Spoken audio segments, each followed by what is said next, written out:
हा सत्संग संत रामपालजी महाराजांचा असून मराठी भाषिक भक्त समाजास सहज समजावे म्हणून हिंदी भाषेतून मराठी भाषेत रूपांतरित करण्यात आलेले आहे.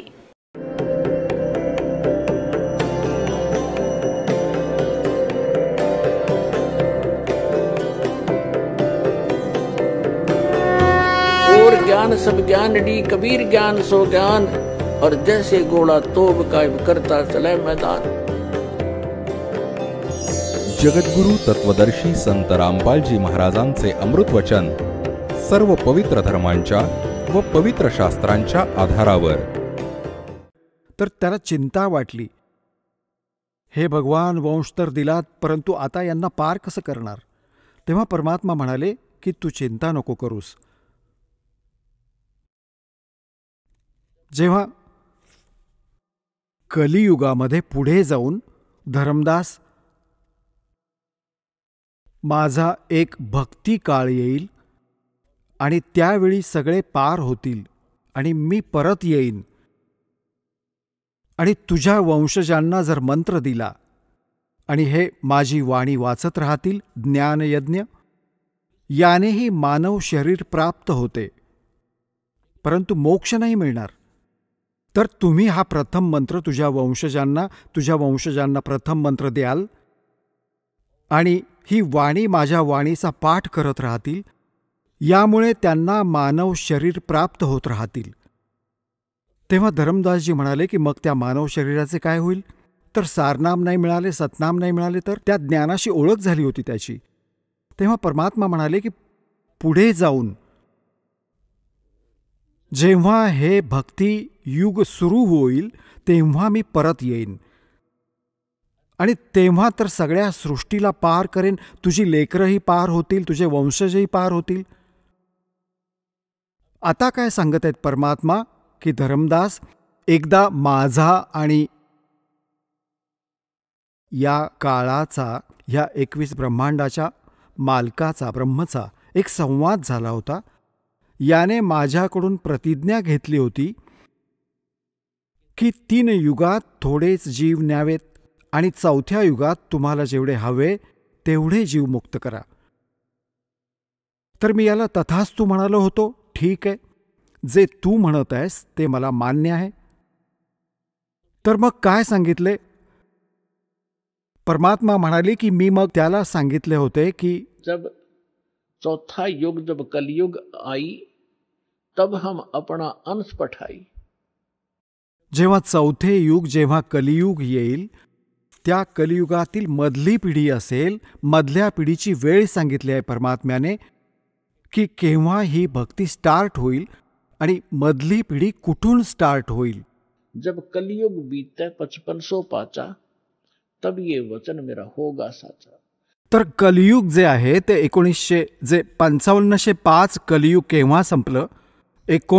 सन 1997 पासून. आणि 1997 मध्ये या दासाला परमेश्वर कबीरजी प्राप्त भेटले होते. त्यांनी सांगितले होते की आता हे सारनाम आणि सतनाम बाळा सार्वजनिक कर. मी तुझ्या सोबत असेन, संपूर्ण विश्व आपल्या सोबत असेल, सर्वांचं कल्याण करूया.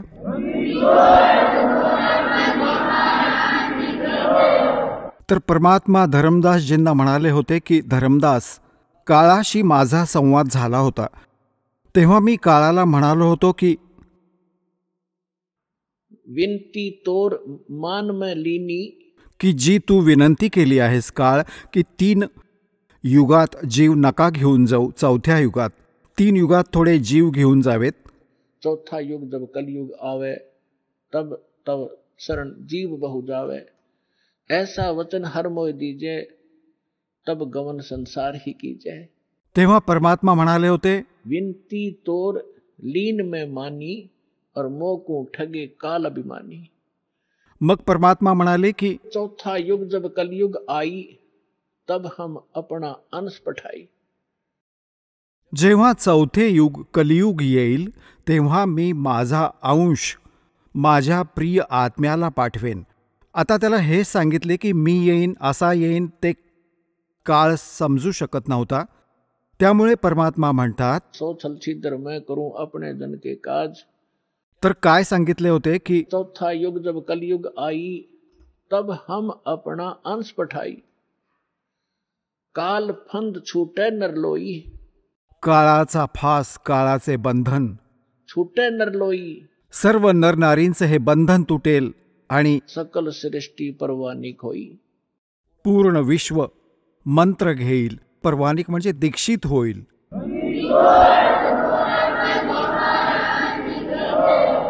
काल फंद छूटे नरलोई, सकल सृष्टि परवानिक होई. और घर घर देखिए बोध विचारा, और सत नाम सब ठोर उचारा. पुण्यात्म्यांनो, इथे तुम्ही बघाल परमात्मा कबीरजींचा महिमा आणि लीला. एका समर्थाचे काम तुम्ही बघाल. आत्ता तर तुम्ही बालक आहात, मग हिशोब लावू शकाल की खरंच असं काम भगवानांशिवाय होऊ शकतं.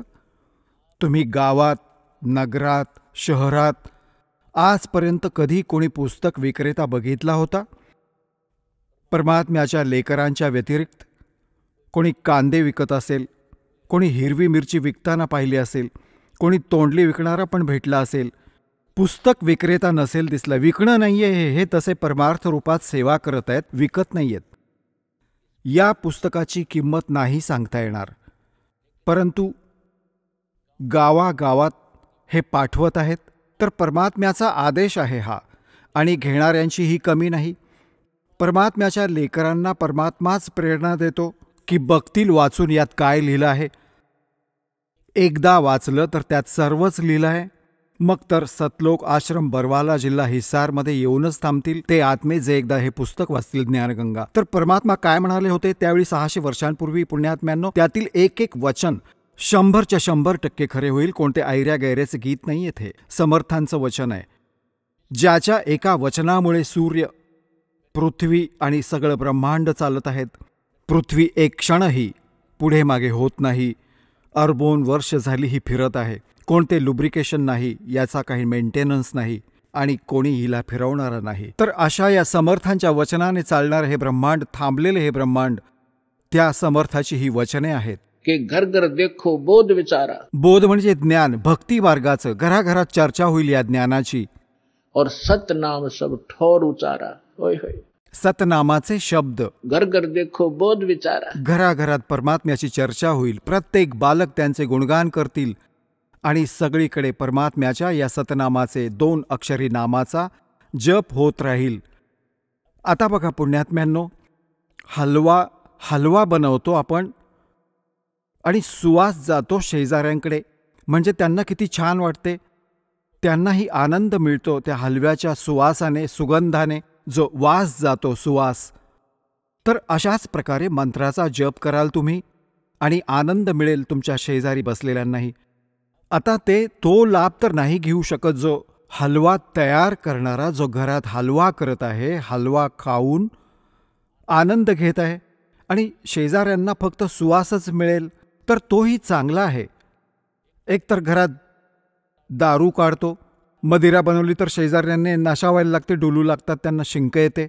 आणि घरात हलवा केला तर शेजाऱ्यांना चांगलाच तो जातो त्याचा संदेश.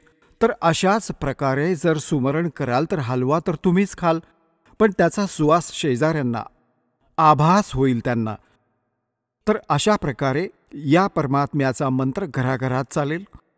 कोणी बसमध्ये बसून जात आहात, कोणी ट्रेनमध्ये बसला आहात, कोणी सुमरण करत आहे श्वासाचं, कोणी करत आहे प्रथम मंत्र मनातल्या मनात, तर आजूबाजूला बसलेल्या प्रवाशांवर त्याचा प्रभाव पडेल आणि एक ना एक दिवस त्यांच्या पापांचा नाश होईल ते, आणि आत्मा जागृत होईल. अशा प्रकारे परमात्म्याने संपूर्ण विश्वाला, आपल्या लेकरांना शरणात घ्यायचंच आहे. भले आज कोणी हिंदू आहे, भले कोणी मुसलमान आहे, किंवा शीख असेल किंवा ईसाई. आपण ज्ञान नसल्यामुळे वाटले गेलो. आता आपल्याला समजेल, आज मृत्यू होईल, आपण हिंदू आहोत. उद्या मृत्यू होईल, आपण अमेरिकेत जन्मलो, ख्रिश्चनांचा झेंडा उचलला, आणि मग परत मृत्यू झाला, आपण मुसलमानांचा झेंडा उचलला. आपण आहोत कोण? आपण आलो आहोत कुठून? मनुष्य जीवनाचा उद्देश काय आहे? तर हे या तत्वज्ञानातून समजेल. आणि मग काय सांगितलंय परमात्म्याने की कलियुग बीते 5500 पाचा, तब ये मेरा वचन होगा साचा. 600 वर्षांपूर्वी ही गोष्ट बोलणं की घराघरात माझ्या ज्ञानाची चर्चा होईल आणि माझंच ज्ञान राहील, संपूर्ण विश्व माझी भक्ती करेल धर्मदास, तर धर्मदासला ते काही पटलं नव्हतं. तर परमात्मा म्हणाले की कलयुग बीते 5500 पाचा, तब ये वचन मेरा होगा साचा. कलयुग बीत जावे जब एता, और सभी जीव परम पुरुष पद चेता. होय होय होय. आता पुण्यात्म्यांनो, जे या ज्ञानाशी परिचित झालेले आहेत त्यांच्या तर ही गोष्ट लक्षात येईल 100% लगेच. तुम्ही काय बघत आहात? आजच्या आधी तुम्ही ज्ञानगंगा ऐकण्याच्या आधी तुम्हाला परमपुरुषाचे ज्ञान नव्हते. तुम्हाला केवळ तुमच्याच देवी देवतांचे ज्ञान होते आणि स्वर्ग लोकापर्यंत आपण उत्तम स्थान मानत होतो. एक हा राधास्वामी पंथ आहे जो गुरु नानक देवजींच्या आणि कबीरजींची वाणी वाचून वाचून कुठली वीट कुठला दगड रचून हे सतलोक, सचखंड आणि सतनाम हे सांगू लागले होते. यांना कखही माहिती नाही यांना भक्ती मार्गाचा. हे काय सांगत आहेत? सतलोकात परमात्मा निराकार आहे, चेतनच चेतन आहे, प्रकाशच प्रकाश आहे. आणि मग सतलोक कसा आहे? सतनाम काय आहे? सारनाम काय आहे? सार शब्द काय आहे? सतलोक काय आहे? सत्पुरुष काय आहे? यांच्या परमधन्याचे वचन आहेत शिवदयालजींचे, ज्यातून हे राधास्वामी, धनधन सद्गुरू, सच्चा सौदा, दिनोदवाला, जय गुरुदेव हे निरंकारी बिरंकारी जितकेही पंथ आहेत हे त्यातूनच निघालेत, त्यांच्याच आधारे. हे काय सांगतात की तेच सतनाम आहे. सतनाम हेच सत्पुरुष आहे, सतनामच. आणि सतनामच सतलोक आहे, सतनामच सार शब्द आहे, सतनामच सत्पुरुष आहे, सतनामच सारनाम आहे. कख तरी आहे माहिती यांना? तर आता म्हणतात, परमात्म्याने म्हटले आहे की कलयुग बीत जावे जब एता, और सभी जीव परम पुरुष पद चेता. ओय है. परमपुरुष गीतेच्या अध्याय नंबर 15च्या श्लोक नंबर 16 आणि 17 मध्ये 3 पुरुष आहेत. एक क्षरपुरुष, हा ब्रह्म आहे, 21 ब्रह्मांडांचा स्वामी, आणि एक अक्षर पुरुष जो 7 शंख ब्रह्मांडांचा मालक आहे. हे दोघे परमपुरुष नाही आहेत. म्हणून गीतेच्या अध्याय नंबर 15च्या श्लोक नंबर 17 मध्ये लगेच म्हटलं आहे की उत्तम पुरुष तू अन्य परमात्मा इति उदाहरते य लोकत्रयम आविश्य विभर्ती अव्यय ईश्वर. की तो परमपुरुष तर कोणी वेगळा आहे. उत्तम पुरुष, उत्तम म्हणजे श्रेष्ठ, परम म्हणजे श्रेष्ठ, परमपुरुष, उत्तम पुरुष, श्रेष्ठ पुरुष, पुरुष म्हणजे परमात्मा, तो तर कोणी या दोन्ही पुरुषांपेक्षा वेगळा आहे, क्षरपुरुष व अक्षरपुरुषापेक्षा. आणि तोच 3ही लोकात प्रवेश करून सर्वांचे पालन पोषण करतो. गीतेच्या अध्याय नंबर 18च्या श्लोक 62 मध्ये म्हटले की अर्जुन, तू सर्व भावांनी त्या परमेश्वराला शरण जा. एक ईश, एक ईश्वर, एक परमेश्वर. ईश हा क्षरपुरुष आहे आणि ईश्वर हा अक्षर पुरुष आहे. परमेश्वर तो परमक्षर पुरुष आहे, परमक्षर ब्रह्म आहे. तू त्या परमेश्वराला शरण जा, त्याच्याच कृपेने तू परमशांती आणि सनातन परमधामाला प्राप्त होशील. सनातन शाश्वतम स्थानम, कायम असणारे अविनाशी स्थान तुला प्राप्त होईल. गीता अध्याय नंबर 15च्या श्लोक नंबर 4 मध्ये म्हटलंय की तत्वदर्शी संतांच्या प्राप्तीनंतर त्या तत्वज्ञानरूपी शस्त्राने या अज्ञानरूपी अंधकाराला चिरून त्यानंतर परमेश्वराच्या त्या परमपदाचा शोध घ्यायला हवा, जिथे गेल्यानंतर साधक परत फिरून संसारात कधीच परत येत नाही. आणि ज्या परमेश्वराने सर्व ब्रह्मांडांची रचना केली आहे, केवळ त्याची भक्ती करा, बाकी सर्व भक्तीचा त्याग करा. तर ते परमपद शोधायला हवे. परमेश्वराचे ते परमपद शोधले पाहिजे. तर इथे परमात्मा तीच गोष्ट सांगत आहेत की कलयुग बीत जावे जब एता, और सब जीव परम पुरुष पद चेता. त्या परमपुरुषाच्या त्या परमपदाशी सर्वच परिचित होतील, त्याचे सर्व ज्ञाता होतील की कुठे एक सतलोक आहे जिथे परमात्मा राहतो. तिथे गेल्याने आपल्याला सर्व सुखे मिळतील, जन्ममृत्यूची ही पीडा टळेल. आता इथे तर आपले असंख्य जन्म झाले आहेत भटकत, जन्म आणि मृत्यूचे. संपूर्ण जीवन संपत्ती गोळा करण्यात मग्न असतो. एका मिनिटात मृत्यू होतो, ते जमवलेलं इथेच राहतं. तुम्ही गाढव होऊन कुंभाराच्या घरात उभे राहता. हे काय सोंग आहे? हे काय जीवन आहे?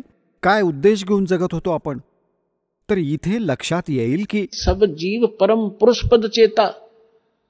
त्याच्याशी परिचित होतील, त्याचे ज्ञाता होतील की खरंच तिथे गेल्याने पिच्छा सुटेल. जसे तुमचा मृत्यू झाला, मग जन्म झाला, परिवार झाले, कसं चांगलं वाटत आहे, खूप चांगलं. अरे एका मिनिटाची शाश्वती नाही की कुठे वीज कोसळेल, संपूर्ण कुटुंबाचा नाश झाला, काय करणार आहे. तर परमात्मा म्हणालेत की इथून तर तुम्हाला जावेच लागेल, जावे लागेल.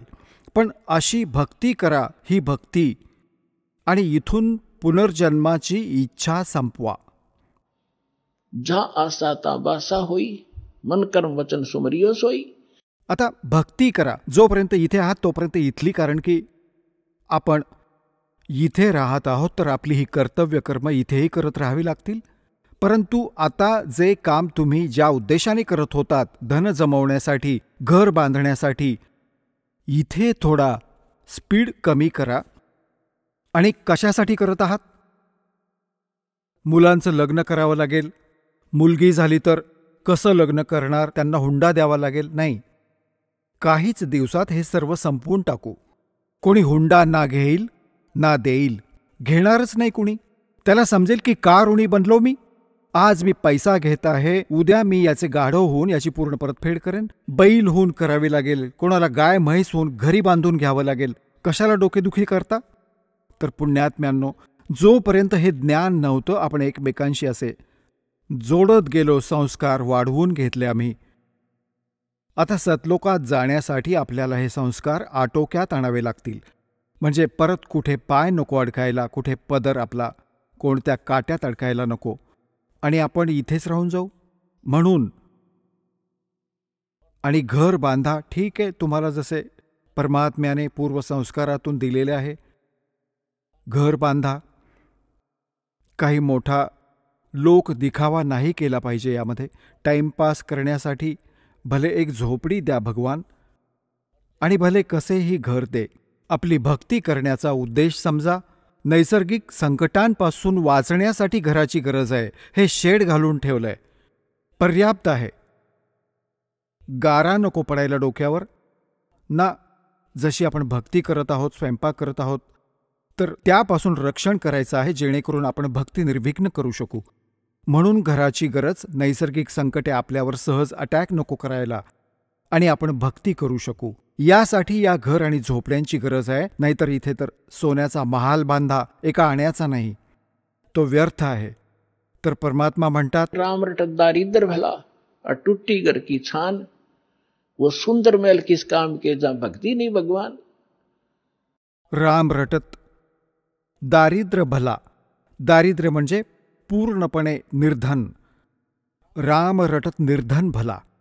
आणि ज्याचे छतही थोडेफार नाजूक असेल, तुटले असेल थोडे, परत जोडू, ते नीट करू, गवत वगैरे लावून. और वो कंचन महल किस काम के, सुंदर महाल काय कामाचे जहां भक्ति नहीं भगवान. तर यासाठी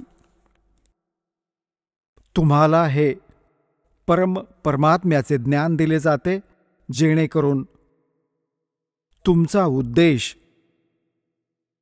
लक्ष जीवनाचे एकदम बदलेल, चेंज व्हावे, आणि तुमची प्रबळ इच्छा व्हावी की तुम्ही सतलोकात जावे. आणि तिथे आता इच्छा कधी कशी होईल, तर जेव्हा तुम्हाला दृढ विश्वास वाटेल की खरोखर असा कोणता लोक आहे, आणि तिथे ज्या सुविधा सांगितल्या जातात, तुमची अशीच सृष्टी असेल, असेच घर असेल, कुटुंब असेल. आता जी मुले तुमची आहेत आणि तुमच्या संस्कारांशी जोडलेली आहेत आणि भक्ती करत आहेत, प्रयत्न करा. जर तुमचे यांच्यावर प्रेम असेल, यांच्याशी आपुलकी, ही तर ममता ऑटोमॅटिक आहे. ही आहेत भगवानांची लेकरे, तुमची नाही आहेत. परंतु इथे संस्कारामुळे ही आपली झाली आहेत, आपल्याला निमित्त केलं गेलं आहे. तर आपलं कर्तव्य आहे की यांना भगवानांची भक्ती करायला लावणं. यांना भगवानांची भक्ती करायला सांगाल, खरी भक्ती. तर मग तुम्ही इथून शरीर सोडून जाल तिथे, मग हेही शरीर सोडून येतील तिथेच. मग तिथेही तुमचे असेच एक कुटुंब होईल जसे इथे झाले. आता बघा पुण्यात्म्यांनो, इथे सर्व दुःखे आहेत. उन्हाळ्यात उकाड्याचा त्रास, थंडीत थंडीचा, आणि पूर आला तर घरातही पाणी शिरतं, आणि अजूनही न जाणो किती दुःख आपल्या शरीराला लागलेली असतात. कोड झाले, कॅन्सर झाला, आंधळा झाला, डोळे फुटले, परंतु आपण एवढे निर्भीड झालो आहोत, जर आपला मृत्यू होणार नसेल तर त्या दुःखांचीही आपल्याला जाणीव होणार नाही. आपण मरणाचंच दुःख मानून ठेवलंय. आणि हा मृत्यू कंपल्सरी आहे इथे. सगळी दुःखे देऊनही मृत्यू होणार. जर आपला मृत्यू नाही झाला इथे, आणि कुटुंब आपल्याला तर किती आवडतं, काय आपण मरू इच्छितो? नाही, कुणीच नाही इच्छित. परंतु इथे मृत्यू डेफिनेट होणार आणि तुम्हीही मराल. आणि ही मुले ज्यांना तुम्ही आपली मानताही देखील शरीर न जाणं तुमच्या समोर निघून जातील. तर यातून मन हटवा. तुम्ही जिथे जाल सतलोकात, तुमचं शरीर असं होईल कधी वृद्ध नाही होणार, जरा नाही होणार. जरा म्हणजे वृद्ध अवस्था. आणि मृत्यू नाही होणार, कायम तरुण शरीर राहील. आणि तिथे तुमची घरे जी आहेत ना, ती मोठे मोठे महाल जे तुम्ही रिकामे सोडून आला आहात, ते तिथे तुमचे रिकामे पडलेत. तुम्ही चुकून या काळाच्या नादाने इथे आलात. ज्यांनी ही सृष्टी रचना ऐकली असेल त्यांना या गोष्टी सहजपणे समजत असतील. पण ज्यांनी सृष्टी रचना ऐकली नसेल, परत हळूहळू कधीतरी ऐकू. आज त्यांनी हे ऐका, कारण सत्संग स्थळ एक असे स्थान आहे जिथे प्रथम इयत्तेचे विद्यार्थीही येतात आणि दुसऱ्या इयत्तेचेही आणि BAचेही इथेच बसतात आणि PhD वाले विद्यार्थीही इथेच बसलेले आहेत. एकाच सत्संगात एकाच प्रवचनाने त्या सर्वांना त्याच स्तराचं ज्ञान द्यावं लागतं. तर हे जे प्रत्येक ज्या स्तराच्या मुलांच्या स्तरांचं ज्ञान आहे, हा दास देत आहे, ते त्यांना कळत आहे. तर असे हे प्रत्येक सत्संगात, प्रत्येक प्रवचनात प्रत्येक प्रकारचे ज्ञान दिले जाते. पहिलीतले विद्यार्थीही समजतील आणि दुसरीतलेही. आणि जे जुने भक्त आहेत त्यांच्यासाठीही सांगितलं जातं की सृष्टी रचनेत तुम्ही अनेक वेळा ऐकलं आहे की तुमची तिथे घरे रिकामी आहेत आणि तुम्ही चूक करून या काळाबरोबर इथे आलात. त्यामुळे इथे तुम्ही हँड टू माउथ झालात. आता तिथे सगळ्या गोष्टी भरभरून आहेत. कोणत्याही गोष्टीचा अभाव नाही, काही टेन्शन नाही. आणि तिथे विकार नाही आहेत, जीवाला वाईट. असा सिंपल स्वभाव देवतांपेक्षाही इथल्या देवतांमध्ये विकार आहेत. परंतु तिथले हंस, त्यांना हंस म्हटलं जातं. हंस कोणाला म्हणतात? एक पक्षी असतो हंस, एक बगळा असतो त्याच्यासारखा हुबेहूब. परंतु त्यातला फरक कधी कळतो? दोघे सरोवरात असतात तेव्हा. बगळा खातो मासे, किडे मकोडे, बेडूक, आणि हंस खातो फक्त मोती. तो किडे मकोडे नाही खात, तो मासे नाही खात. तर त्याला हंस म्हणतात, जो विकार करतच नाही मेला तरी. आणि हंसाचा अजून एक गुण सांगितलाय. त्याच्यासमोर दूध ठेवलं, ज्यात एक ग्लास पाणी, एक ग्लास दूध घालून ठेवलं मिसळून. तो दूध पिऊन घेईल आणि पाणी सोडून देईल त्या भांड्यात. जसेच्या तसं राहील. त्याच्यात असा गुण दिलाय मालकांनी. तर ज्यांनी दूध आणि पाणी वेगवेगळं केलं या ज्ञानाच्या आधारे की हा लोक कसा आहे, इथलं आयुष्य कसं आहे आणि सतलोकात जे सांगितलं जात आहे ते कसं आहे, तर ते वेगवेगळं केलं. हे पाणी सोडून दिलं, दूध ग्रहण केलं, त्याला हंस म्हणतात. तर त्यांना हंस म्हटलं जातं. माणसे आपल्याच सारखी आहेत, आकार असाच आहे. त्यांचं शरीर तिथे खूप तेजोमय आहे. 16 सूर्या एवढा प्रकाश एक तिथे राहणारे भक्त आणि भक्तिणीचे आहे. परमात्म्याच्या शरीराचा जो तिथे प्रकाश आहे, एका रोमकूपात करोड सूर्य मिळवले करोड चंद्रमा असा प्रकाश आहे. परमात्मा सक्षम आहे, समर्थ आहे. जीव वेगळा आहे, परमात्मा वेगळा आहे. परमात्मा सर्व शक्तिमान आहे. जीवाची एक सीमित पॉवर आहे आणि सीमित त्यांच्या सर्व क्रिया आहेत. परमात्म्याच्या क्रिया असीमित असतात. जे जीव आणि ब्रह्म एकच सांगतात ते भटकलेले प्राणी आहेत, ते अज्ञानी आत्मे आहेत, त्यांना काहीही ज्ञान नाही. आता जो प्रसंग चालला आहे, जसे एक भक्त भेटला या दासाला. मी त्याला सुरुवातीची गोष्ट आहे जेव्हा खूप कमी संगत होती. जसे आपण दासही कोणालाही पकडत असे ओळखीतील कोणाला की ये तो बस तुला एक गोष्ट सांगतो, ज्ञान ऐकवू लागला. आता तो चांगला आत्मा होता, तसा तर ऐकत राहिला. सगळी सृष्टीरचना ऐकवली. 1 दिवस, 2 दिवस, 3ऱ्या दिवशी जेव्हा तो आला, तो म्हणू लागला, बाबा गोष्ट ऐका भगतजी, मी तुमची गोष्ट अशी आहे, माझ्या हृदयाला लागते आणि माझे सरस असते यांच्यापेक्षा. आणि मी असा माणूस आहे की जसा कामाला लागतो, पक्का जिद्दी माणूस आहे मी, त्याला करूनच सोडतो, नक्कीच करतो, मध्येच नाही सोडत. आणि मी नाम घेणारच नाही, मी नाही घेणार तुमच्याकडून मंत्र. मी म्हटलं की काय गोष्ट आहे, का नाही घेणार? की मी मंत्र घेतला, मी तर जीवाची बाजी लावून काम करतो आणि मी भक्ती करेन आणि मी जाईन, समजा जिथे सांगत आहात कोणता लोक आहे, पहा सतलोक पण विसरला. मी तिथे गेलो आणि तिथे मला कोणीच नाही भेटलं तर एकटा बसून राहीन? मी नाही जाणार, मी तर इथेच राहणार, मला करमणार नाही. मी त्याला सांगितलं की भल्या माणसा, एक गोष्ट सांग, आता इथे तुला काय करमत आहे? समज तू गाढव झालास आणि डुक्कर झालास तर काय मन लागणार तुझं? तो म्हणाला, चांगलंय, येताना जाताना दिसतील तरी चालणारे फिरणारे, मन रमेल माझं. बघा, अशी वृत्ती ढासळली आहे आपली की आमचं इथेच ठीक आहे, चालणारे फिरणारे दिसतील आणि इथेच बरं आहे, तर मी तिथे नाही जाणार. आता त्याचं हे जे म्हणणंही ठीक होतं की आजपर्यंत कोणी हेच नाही सांगितलं की तो सतलोक आहे आणि सतलोकात लोक राहतात, तिथे सृष्टी आहे, हे तर कुणीच सांगितलं नाही. हे राधास्वामीवाले लोक म्हणतात की तिथे तर प्रकाशच प्रकाश आहे, प्रकाशच प्रकाश आहे, चेतनच चेतन आहे. तिथे काय डोंबल करणार चेतनमध्ये जाऊन, प्रकाशात समुद्रात जाऊन बुडून मरायचं आहे? तर काय बोलताय, ही काय गोष्ट झाली? काय आधार आहे त्यांच्या बोलण्याला? परमात्म्याने स्वतः, जसं पुण्यात्म्यांनो, आता हा निर्णय करू इच्छितो दास की त्या सतलोकात सर्व सृष्टी आहे, असेच स्त्री पुरुष आहेत, असेच कुटुंब आहेत, परंतु इथे तर घाणेरडा व्यवहार आहे, इथे न्याय नावाची गोष्ट नाही. परमात्मा म्हणतात, निरंजन धन तेरा दरबार जा, तनिक न्याय विचार. घराघरात भांडणं, सासू सासरे, सासवा सुनांची भांडणं, भावांची आपापसात भांडणं, बहीण भावामधील कुरबूर, छोट्या मोठ्या गोष्टींवरून, संपत्ती आणि माहीत नाही काय अजून भांडणं होतील. हे काय आयुष्य? सगळे नरक भोगत आहेत इथे, कुणी सुखी नाही आहे या 21 ब्रह्मांडात, आग लागलेली आहे. आता तिथे जाल तेव्हा बघा, तिथे काही चिंताच नाही. आता जसे तुम्ही इथे येत आहात, इथे सासूही आली असेल, सासूही आणि सूनही आली असेल, नणंदही इथेच बसली असेल, सासू आणि सासरेही आले असतील, आणि पती आणि दीर जाऊही आले असतील. इथे भांडणं होणारच नाही, कोणती कुरबुर होणारच नाही. का नाही होणार? कारण एकच तयार जेवण मिळेल, एकसारखे मॅट अंथरलेले असतील, आंघोळ करा आणि आपलं भजन करा. भांडणं तर तेव्हा होतात, तू हे नाही केलंस, तू ते नाही केलंस, तिथे सत्यानाश झाला, अमुक एक गडबड झाली. तर तिथे जाऊन काही कामच नाही कोणतं, सगळ्या गोष्टी उपलब्ध तुमच्यासमोर. तर तिथे तुमचा ऑटोमॅटिकली स्वभाव सुंदर बनतो. आणि तसे तिथे जे मटेरियल आहे ना आपल्या शरीराचे, बॉडीचे, त्यात हे दोष नाही आहेत.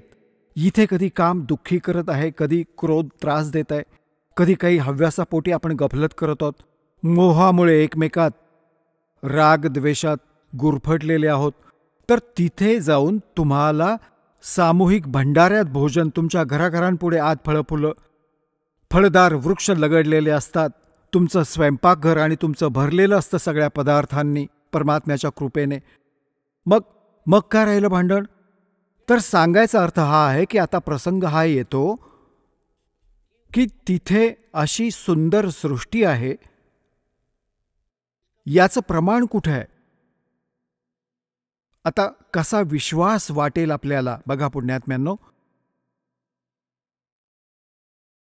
परमात्मा वरती राहतो, वेद सांगतात,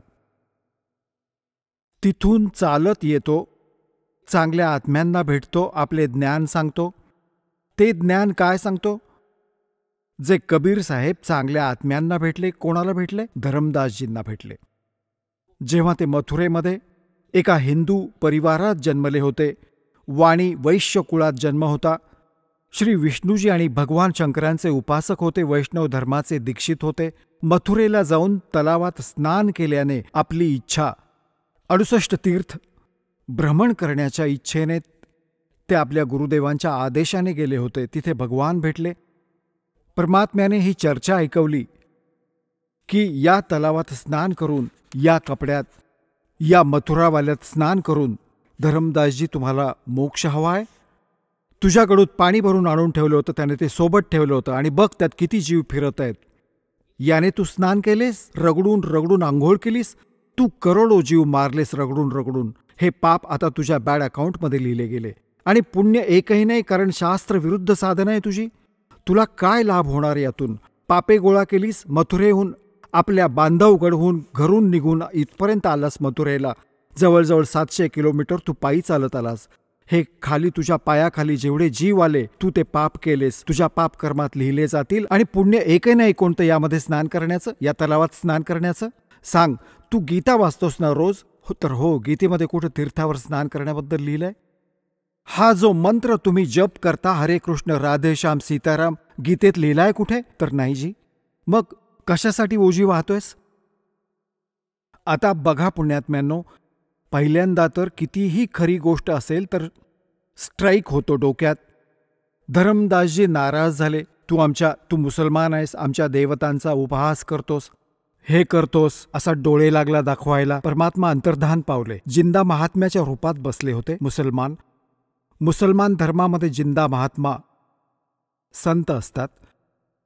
जेव्हा समोरून एकदम अंतर्धान पावले, धर्मदासचे हृदय हेलावले की सगळे खरे सांगत होता आणि ही सगळी खरी गोष्ट होती. मी तर नीच आहे, हा तर भगवान होता, फरिश्ता होता, कोणी देवता होता, एवढ्या चांगल्या गोष्टी सांगत होता. मी चूक केली आणि हे भगवान आता परत तुम्ही भेटलात तर मी सगळ्या गोष्टी ऐकेन. काही दिवसांनी, आता ती मोठी गोष्ट आहे, आता तो विषय नाहीये म्हणून दासाला काय सांगायचंय. परमात्मा त्यांना परत भेटले, परत काही गोष्टी सांगितल्या, ते परत काही स्वीकारल्या, परत काही चूक, ते अज्ञान आड आले, भगवान परत अंतर्धान पावले. अशा 4-5 वेळा घटना घडल्या. तर 4थ्या-5व्या वेळी जेव्हा धर्मदासजींच्या समोर परमात्मा अंतर्धान पावले, तर त्याने पक्क ठरवलं की भगवान एकतर दर्शन द्या, नाहीतर मी अन्न पाणी नाही घेणार. यावेळी तुम्ही जे सांगाल ते मी सगळं ऐकेन. 5-6 दिवस गेले. धर्मदासने काही नाही खाल्लं, अन्नही नाही घेतलं. परमात्मा पोचले, त्याला मुश्किलीने आधार देऊन उभं केलं की बाळा तू खा पी, आता मी आलो आहे, ऐक माझं म्हणणं. मग धर्मदासजी म्हणाले की भगवान एकदा मला ते स्थान दाखवा जे तुम्ही सांगत आहात की तिथे सगळी सृष्टी आहे. तुमचे बहीण भाऊ जे आधी इथून गेले, जे मी मुक्त केले आहेत, तेही तिथे विद्यमान आहेत. मला दाखवा भगवान, मी पाहू इच्छित आहे.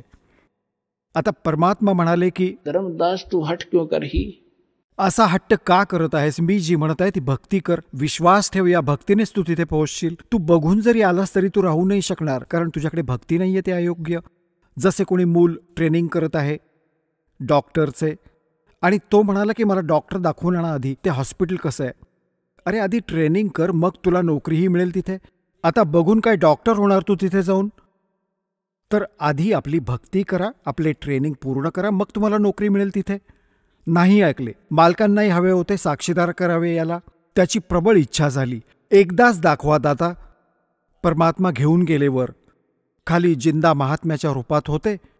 त्याच रूपात जाऊन पाहिले की तिथे सर्व सृष्टी, नर आणि नारी, भाऊ बहिणी सगळे बसलेले होते. सुंदर शरीर त्यांचे, उंच उंच देह आणि खूप धष्टपुष्ट त्यांचे तेजोमय शरीर.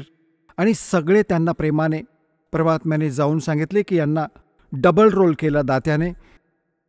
जो एक परमात्म्याच्या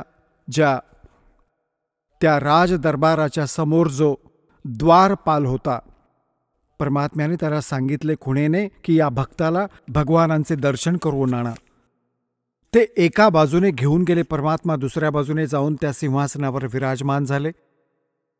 परंतु त्यावेळी शरीर तेच होते, चेहरा तोच होता, परंतु शरीरातून असे तेज झळकत होते. रोम, करोड सूर्य, करोड चंद्र मिळवले एक रोमकुपात, एवढी शोभा होती मालकांची. जेव्हा धर्मदासजींनी पाहिले की हा तर तोच भगवान आहे जो खालून आला होता जिंदा महात्म्याच्या रूपात, हा तर तोच परमात्मा आहे, तेव्हा बघून झाल्यावर परमात्मा म्हणाले की जा बाबा चल आता परत. मग परत आला तर परमात्म्याला खाली बसलेले बघितले. तेव्हा तो म्हणाला की हे भगवान, तुम्हीच मालक आहात, तुम्ही स्वतःला लपवून ठेवले आहे. अरे भगवान, एवढे सुंदर स्थान. जेव्हा तिथे पोचला धर्मदास आणि त्याला परत पाठवू लागले, तेव्हा परमेश्वराला म्हणाला भगवान मला इथेच ठेवा, त्या गलिच्छ लोकात नका पाठवू, तिथे तर वाईट हाल आहेत. आता तिथे गेल्यानंतर तुम्हाला समजेल की तुम्ही कुठे पडला आहात, कशा लोकात राहत आहात. तेव्हा धर्मदासजींनी प्रार्थना केली. परमात्मा म्हणाले, बाळा असेच नाही राहू शकत, तुम्ही परत जा. तुम्हाला असा मंत्र देईन, सतनाम आणि सारनाम. थोड्याच भजनाने तुमची भक्ती खूप संग्रहित होईल. याविषयी आदरणीय गरीबदास साहेबजींना परमात्मा भेटले होते. ते परमात्म्याशी परिचित झाल्यानंतर काय म्हटले आहे? सतनाम पालड रंग होरी हो, 14 लोक चढावे राम रंग होरी हो. 3 लोक पास्यंग धर रंग होरी हो, तो ना तुलाया राम रंग होरी हो. एका सतनामाचा 2 अक्षरी मंत्र आहे, ज्यात एक ओम आहे, एक तत् गुप्त आहे. ज्यांना प्राप्त आहे त्यांना माहीत आहे. तर अन्य उपदेशींना हा मंत्र चुकूनही सांगू नका, तुमचे नाम खंडित होईल. तर परमात्मा म्हणाले की एका श्वास उच्छ्वासाने एक मंत्र जसे तुम्ही बाहेर सोडला, एक आत घेतला, तर हा एक मंत्र पूर्ण झाला. तर म्हणतात की या सतनामाचे एक सुमरण एका पारड्यात ठेवले तराजूच्या तागडीच्या, आणि 3 लोक पृथ्वी, पाताळ आणि स्वर्गलोक धरले पासंग म्हणून. पासंग काय असते? जसे दासाचा जन्म एका शेतकरी कुटुंबात झाला. आमच्या घरी व्यापारी लोक गहू चणे घ्यायला यायचे, तर वडील म्हणायचे की बाबा आधी तुझी तागडी तपासून घे, यात काही एरर तर नाहीये. तर जर त्यात एरर असेल तर धान्याची मूठ, जसे चणे विकत आहेत तर चणे उचलून एक मूठ दुसऱ्या पारड्यात टाकले जायचे, जेणेकरून ते एररलेस व्हावे, त्यात काही डिफेक्ट नको राहायला, संतुलन नीट होईल. त्याला पासंग म्हणायचे. पासंग टाका यात. आणि वजनमाप ठेवले, आणि तो सौदा अजून करायचा बाकी असतो. 10 मण 20 मण चणे घ्यायचे असतात, ते वेगळे तोलायचे. ते पासंग काही सौद्यात नसतात, ते एक मूठ चणे पडून राहतात. तर इथे काय सांगतात परमात्मा की एका सतनामाच्या सुमरणाची एवढी किंमत आहे. सतनाम पालड रंग होरी हो. आणि दुसऱ्या बाजूला 14 लोक चढवा. शिवचा लोक, विष्णूजींचा लोक, ब्रह्माजींचा लोक, दुर्गेचा लोक, आणि हा ब्रह्मचा लोक, आणि हे जे आहेत ना गोलोक, आणि हे 14 लोक जे आहेत पाताळ, उतल, अतल, हे सगळे चढवा. आणि 3 लोक पास्यंग धर रंग होरी हो. हे 3 लोक तर पासंग, ते काही सौद्यात नाही आहेत. पृथ्वी लोक. या पृथ्वीवर छोट्याशा तुकड्याचा कोणी राजा होतो, मंत्री, मुख्यमंत्री, आनंद गगनात नाही मावत. आणि या ज्ञानाच्या तुलनेत तुम्हाला समजेल काय सांगतात. 3 लोक का राज जीव को जय कोई दे, लाख बधाई क्या करे जय नहीं नाम तने. धिक्कार आहे त्या राजपदाचा ज्यांच्याकडे भक्ती नाहीये, हे सतनाम नाहीये. तर काय सांगतात. सतनाम पालड रंग होरी हो, और 14 लोक चढ़ावे राम रंग होरी हो. 3 लोक पासिंग धरे रंग होरी हो, तो ना तुलाया राम रंग होरी हो. तेव्हा धर्मदासजींना परमात्मा म्हणाले की खाली जा बाळा, असा मंत्र देईन. खऱ्या नियमाने, नियमात राहून ही भक्ती कर, थोड्याच स्मरणाने. मला माहीत आहे या काळाच्या लोकात तू भक्ती नाही करू शकत. न जाणो कित्येक प्रकारच्या कामांनी तुम्हाला जखडून ठेवलंय, परंतु हे सुमरण असे दिले आहे, थोडे जरी सुमरण केलेस तरीही कल्याण करेन तुझे. आणि तुम्ही जा खाली.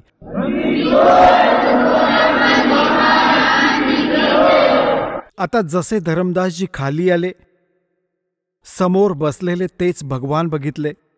चरण पकडून म्हणाले की हे भगवान, तुम्ही, आणि तिथे तुमची अशी शोभा होती शरीराची, ती इथे का लपवून ठेवली आहे. तेव्हा परमात्मा म्हणाले की जर मी त्याच तेजोमय तसा शोभायुक्त इथे आलो तर मला कोणी बघू नाही शकत, कारण चरमदृष्टी तो प्रकाश नाही बघू शकत.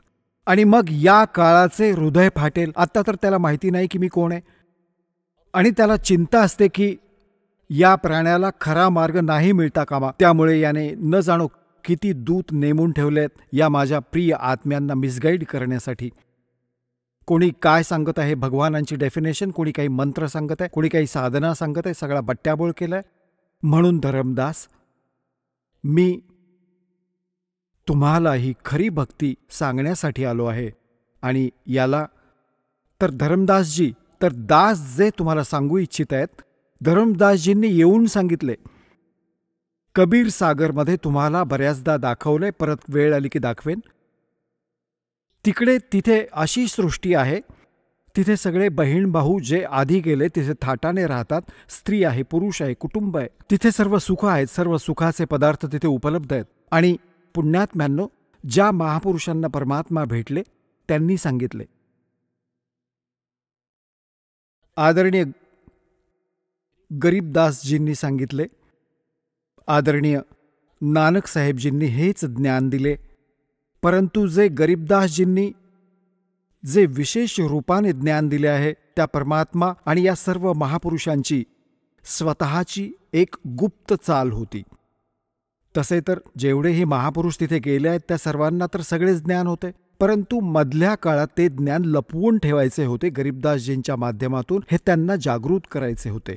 तर गरीबदासजींनी आपल्या वाणीत हेच सांगितले आहे. आता एवढा वेळ नाहीये की मी तुम्हाला ती ऐकवावी, की तिथे सतलोकात अशी स्थिती आहे, असे तेथील राहणीमान आहे. तिथे बाग बगीचे आहेत, सदाबहार वृक्ष आहेत, सगळी सुखं आहेत. आणि तिथे जाऊन तुम्ही सदा सुखी राहाल, कायम तरुण बनून राहाल. तिथे तुमचा मृत्यू नाही होणार, तुमचं कुटुंब असेल. तर आता आपल्याला या गोष्टीवरून हा विश्वास ठेवायला लागेल की जे भगवान सांगतात, स्वतः पाहिलेले संत सांगतात, तर त्या व्यवस्थेमध्ये, त्या ज्ञानात त्रुटी नाहीये. तर तुमची आशा, तुमची इच्छा जिथेही असेल, शेवटच्या क्षणी भक्ती करणाऱ्यांची, जहा आसा ता बासा होई. तुमची इच्छा राहिली मुलांमध्ये, एखाद्या प्राण्यामध्ये, आपल्या प्राण्यात किंवा महालात घर एकदम मोठे बांधले, 10-20 लाख रुपये लावले आणि मरताना घरात जीव अडकला, तोच विचार केला तर माशी होऊन परत याल, नाहीतर कुठेतरी कुत्रा होऊन बसलेले असाल, घर बघत असाल उभ्या उभ्या. तर सांगण्याचा अर्थ हा आहे की जहा आसा ता वासा होई, मन कर्म वचन सुमरियो सोई. तर तुम्ही ही भक्ती करताना तुम्हाला एक अशी दृढ इच्छा होईल, तशी करून नाही होणार. इथली दुःखे, अस्थायी जीवन तुम्हाला स्वच्छ दिसून येईल आणि तेथील सुख आणि प्रमाण सांगितले. आता जसे श्रीमद भगवद्गीता अध्याय नंबर 7 श्लोक नंबर 29 मध्ये गीता ज्ञानदाता म्हणतो की अर्जुन, ज्या साधकाला जरा आणि मरणातून मोक्ष हवा असतो, बघा हा अध्यात्म मार्ग आहे. मुले, स्टुडंट नाही समजू शकत म्हणून टीचरची गरज भासली. आता यात जरा शब्द लिहिला आहे आणि मरण लिहिले आहे. जरा म्हणजे वृद्धावस्था आणि मरण म्हणजे मृत्यू. आता जो या जरा आणि मरणातून सुटण्यासाठी, म्हणजे याने हे सिद्ध आहे की जरा आहे म्हणजे तिथे जीवनही आहे. जिथे जरा नाहीये, वृद्धत्व नाहीये, पण जीवन तर आहेच, मनुष्य शरीरही आहे तिथे. जरा आणि मरण, मग तिथे मृत्यूही नाहीये. मृत्यू नाहीये पण जीवन पण आहे. जो जरा आणि मरणातून सुटण्यासाठी एकतर मरण लिहिले असते तर मृत्यू होईल, जसे हे म्हणतात की तिथे प्रकाशात लीन होतात. तर हा आपला गीतेचा श्लोक हा देखील निर्णय करत आहे की जीवन आहे, जिथे जाण्याचा संकेत देत आहेत. जरा आणि मरणातून सुटण्यासाठी जो प्रयत्नशील आहे तो तद्ब्रह्मशी आणि सर्व अध्यात्मज्ञानाशी आणि सर्व कर्मांशी परिचित आहे ती व्यक्ती. ते हे समजून चुकले आहेत, ते कोणत्याही वस्तूची डिमांड नाही करत, केवळ जरा आणि मरणातून सुटण्यासाठीच प्रयत्न करत आहेत. तर यातूनही हे सिद्ध होते की कोणते असे स्थान आहे जिथे वृद्धावस्था नाहीये आणि तिथे मरण नाहीये. तर आपले सद्ग्रंथ, ज्यांना आपण साधारण आपल्या हिशोबाने एक शिरोधार्य मानत आलो आहोत, तेही प्रमाण देत आहेत की असे एक स्थान आहे जिथे जरा आणि मरण नाहीये. आणि मग काय सांगतात गरीबदास साहेबजी? म्हणतात की सतगुर मिले तो इच्छा मिटे, पद मिल पदे समाना, और चल हंसा उस लोक पठाऊं जो आदि अमर अस्थाना. चार मुक्ति जहां चंपी करती, ये माया होरी दासी. 4 मुक्ती, इथली 4थी मुक्ती. या 4 मुक्ती आहेत, यांना आपण सुख मानतो, स्वर्गात प्राप्त होतात आणि त्या नाशवंत आहेत. काही वेळाने त्यांची मुक्ती प्राप्त करणारेही नष्ट होतात, ते सुखही राहत नाही. आणि तिथे तुम्हाला हे सर्व सुख कायम टिकून राहील, तिथे तुमचे जीवन आहे. 4 मुक्ती जा चंपी करती माया होरी दासी. ज्या मायेच्या मागे तुम्ही धावत आहात, घर बांधा, चांगले चुकले खा, असे करा, कार घ्या, म्हणतात तिथे विमान आहे तुमच्याकडे, प्रत्येक प्राण्याची वेगवेगळी, आणि सगळे भरपूर आहे तिथे सर्व घर. तर म्हणतात 4 मुक्ती जा चंपी करती माया होरी दासी. दास गरीब अबे पद पर सेवा मिले राम अविनाशी. तो भगवान भेटेल तिथे, अविनाशी भगवान, आणि सगळी सुख तुमच्याकडे टिकून राहतील. ते स्थान आहे सतलोक, जिथे तुम्हाला या मंत्र आणि साधनेने पोहोचवले जाईल. तुमचे खूपच सौभाग्य आहे पुण्यात्म्यांनो, तुम्हाला हे स्थान मिळाले, हे भगवान मिळाले, आणि खरे हे सतनाम मिळाले. हे जपून ठेवा आणि जीवाची बाजी लावा. म्हणतात समझा है तो सरदर पाओ, बहुर नहीं रे ऐसा दाव.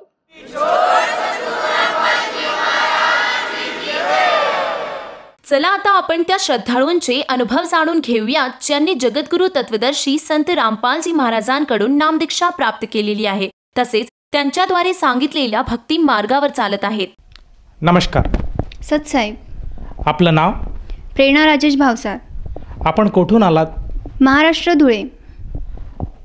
आपण काय शिक्षण घेत आहात? माझे आत्ताच इंजिनिअरिंग कंप्लीट झाले आहे, कम्प्युटर सायन्समधून. संत रामपालजी महाराजांची गुरुदीक्षा आपण कधी घेतली? मी संत रामपालजी महाराजांची गुरुदीक्षा 2013 घेतली.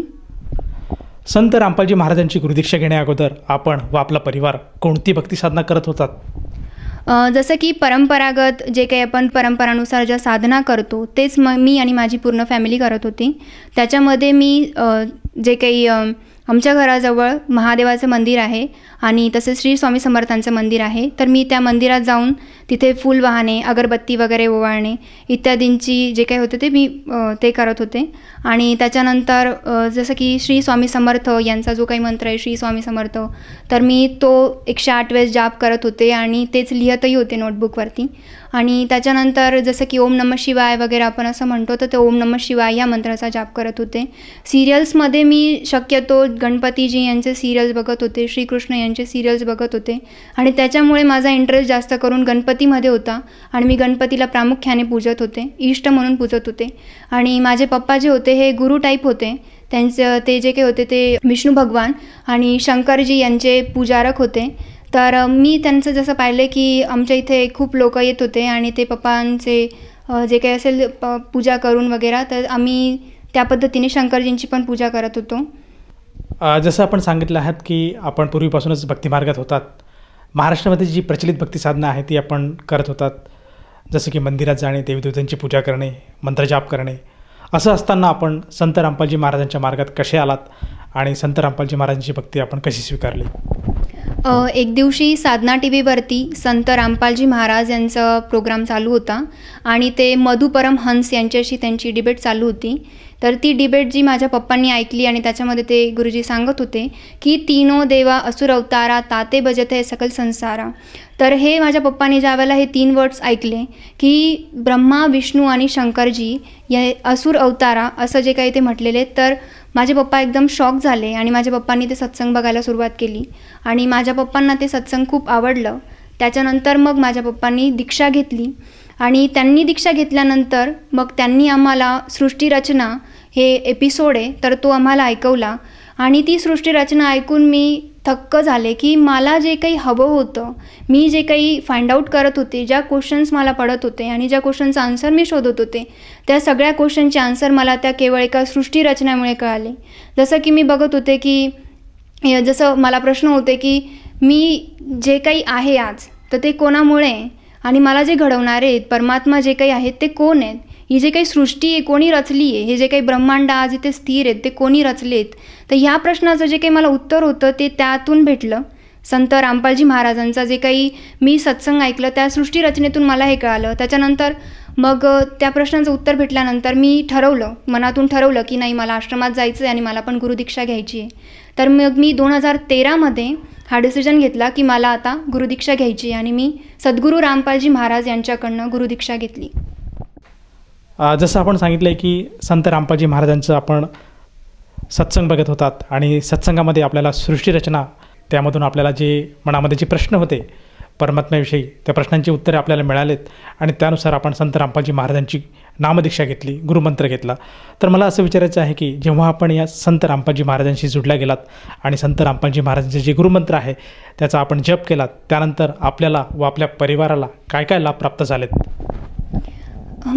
सर, मी त्यासाठीच मला जे काही होतं, माझा जे काही अनुभव आहे तो मला खूप मोठा अनुभव आलेला आहे. सर्वात प्रथम मला जो काही अनुभव आला त्याच्यामध्ये की मला परमात्मा कोण आहे हे मला कळालं, की मी जे काही शोधत होते, ज्या काही प्रश्नांची उत्तरं मी शोधत होते ते मला संत रामपालजी महाराज यांच्या सत्संगामधून मिळाले. आणि दुसरा लाभ म्हणजे मला शारीरिक लाभ झाला. आणि त्याच्यामध्ये मी इयत्ता 9th स्टँडर्डमध्ये होते आणि त्यावेळेला मला हा पॅरालिसिसचा अटॅक आला होता. त्यामध्ये माझी कंप्लीट बॉडी ही कडक होऊन गेली होती आणि माझे जे काही पाय आणि हात आहेत ते पूर्णपणे वाकडे झाले होते आणि माझा जो काही हा फेस आहे हा पूर्ण एक साईडला टर्न झाला होता. आणि एवढं झाल्यानंतर मी 3 तास बेशुद्ध होते. तर ह्या अशा कठोर क्षणामध्ये रात्रीची वेळ होती, 11:30 वाजले होते आणि माझ्या पप्पांनी ठरवलं की हिला कुठल्याही दवाखान्यात न दाखवता आपल्या गुरुजींनी जे चरणामृत दिलं आहे ते चरणामृत त्याला पूर्णपणे द्यावं.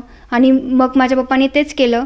चरणामृतची बॉटल होती कपाटमध्ये ठेवलेली, ती चरणामृतची बॉटल घेतली आणि मला त्यातलं चरणामृत दिलं. पूर्ण चरणामृत पिल्यानंतर एक मोठा चमत्कार झाला. तुम्हाला खोटं पटेल पण ही घटना आमच्या डोळ्यासमोरची आहे. माझी जी काही बॉडी पूर्ण कडक झाली होती आणि मी मूव्ह होऊ शकत नव्हती, पूर्ण जी काही वाकडी झाली होती ती परमात्म्याने सरळ केली आणि थोड्याच वेळात माझा फेस जो वाकडा झाला होता तोही सरळ झाला. तर हा मला इतका मोठा अनुभव आला आहे. आणि त्याच्यानंतर थोड्याच वेळानंतर एक तासानंतर मी जे काही बेहोश होती ती मी पुन्हा स्मरणात आले, मी पुन्हा शुद्धीवर आले आणि मी जे मला अनुभव झाला तो म्हणजे मला जो काही त्रास झाला एकदम मोठा, त्याच्याने मला एकदम असा निर्मळ सुख भेटलं. ते चरणामृत घेतल्यानंतर माझं पूर्ण बॉडी रिलॅक्स झाली आणि मी सरळ झाले. तर हा मला सगळ्यात मोठा अनुभव झाला. जसं आपण सांगत आहात की संत रामपालजी महाराजांच्या जेव्हा आपण शरणात आला होतात त्यावेळेस आपल्याला एक अर्धांगवायूचा झटका आला होता, परंतु त्यातनं संत रामपालजी महाराजांच्या सद्भक्तीमुळे आपण पूर्णपणे बाहेर आलात. ज्या इयत्ता 9वीमध्ये आपल्याला जो त्रास झाला त्यानंतर आपण आज इंजिनिअरिंग पूर्ण कंप्लीट केलेलं आहे. तर ह्या अनुषंगाने मला असं विचारायचं आहे की जो आज युवा वर्ग आहे त्या युवा वर्गाला, त्याचप्रमाणे जो समाज आणि जो श्रोतावर्ग आज आपल्याला टी व्हीच्या माध्यमातून बघत आहेत, त्यांना आपण काय संदेश द्याल? जे काही यंगस्टर्स मला आज बघतायत त्यांना मी हात जोडून नम्र विनंती करते की आपण आपला अनमोल असा वेळ वाया घालतो आहे. आपण पार्टीज करून किंवा आपण अन्य जे काही गोष्टींमध्ये इन्व्हॉल्व होऊन टी व्ही सिरियल्समध्ये वेळ वाया घालून किंवा पिक्चर्स वगैरे बघून वेगवेगळे व्यसन करून, दारू घेऊन किंवा हुक्का वगैरे पिऊन आपण आपल्या हे जे काही मनुष्यरूपी जे काही आपल्याला देह भेटला आहे याला आपण व्यर्थ गमवत आहोत. तर सर्व जे काही मानव आहात, सर्व जे काही यंगस्टर्स आहेत, मी त्यांना हात जोडून नम्र निवेदन करेल की तुम्ही हे जे काही व्यसन आहे याला त्यागा आणि तुम्ही संत रामपालजी महाराज यांच्या शरणमध्ये या. तिथे ते तुम्हाला असे मंत्र देणार आहे की ज्याच्यासाठी तुम्हाला तुमचा संसार सोडायचा नाही आहे, तुम्हाला तुमचा जॉब वगैरे काही सोडायचा नाही आहे.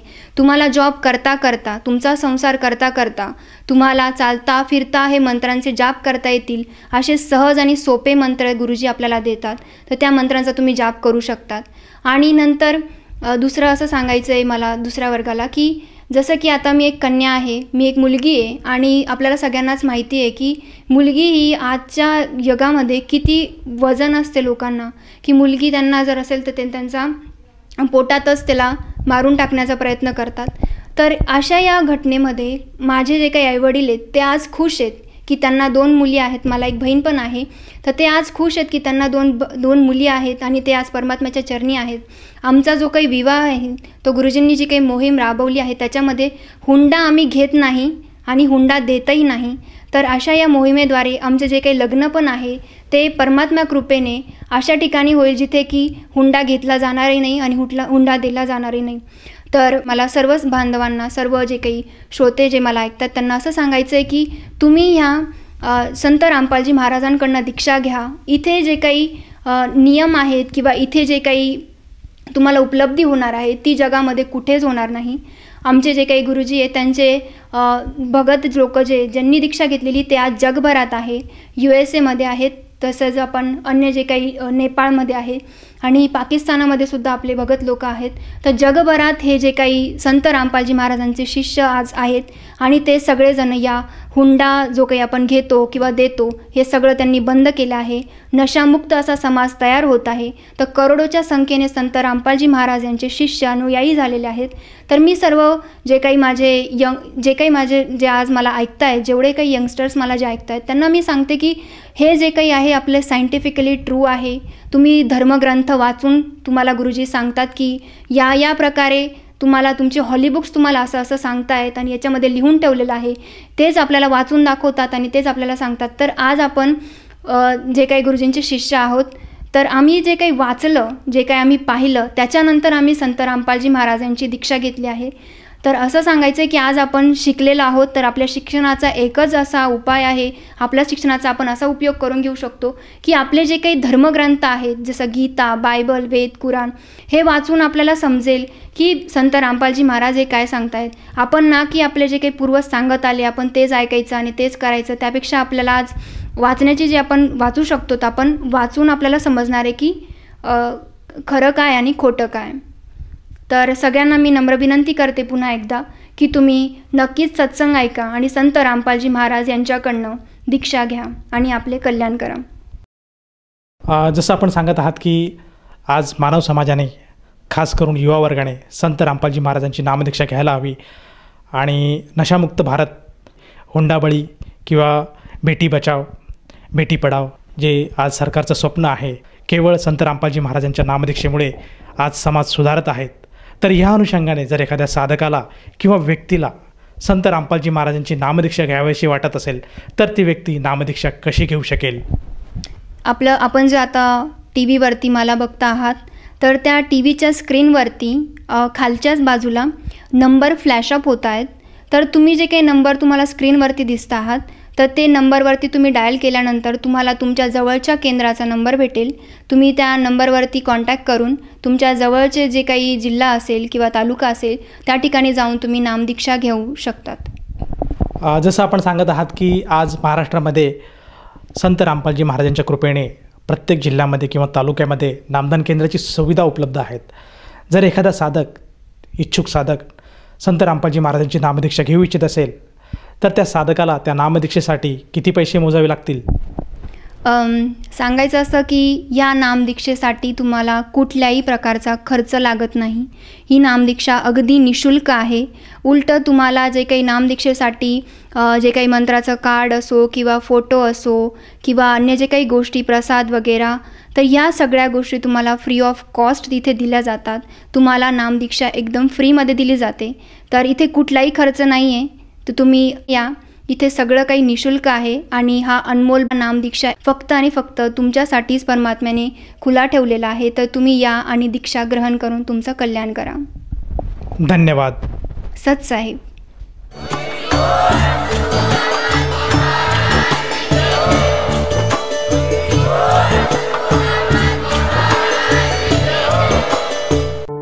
आपण ऐकत होता जगद्गुरु तत्वदर्शी संत रामपालजी महाराजांचे मंगल प्रवचन. निशुल्क नामदीक्षा प्राप्त करण्यासाठी आणि अधिक माहितीसाठी संपर्क करा 7030303951 7030303952. आमची वेबसाईट आहे www.jagadgururampalji.org. सर्व पवित्र धर्मांच्या पवित्र शास्त्रांवर आधारित प्रमाणित अनमोल पुस्तक ज्ञानगंगा किंवा जगण्याचा मार्ग यापैकी कोणतेही एक पुस्तक निशुल्क मागविण्यासाठी आम्हाला आपले पूर्ण नाव, पूर्ण पत्ता, पिनकोड सहित आणि फोन नंबर लिहून 7030303951 7030303952 या नंबरावर SMS करू शकता किंवा आम्हाला 7030303950 या नंबरावर WhatsApp देखील करू शकता.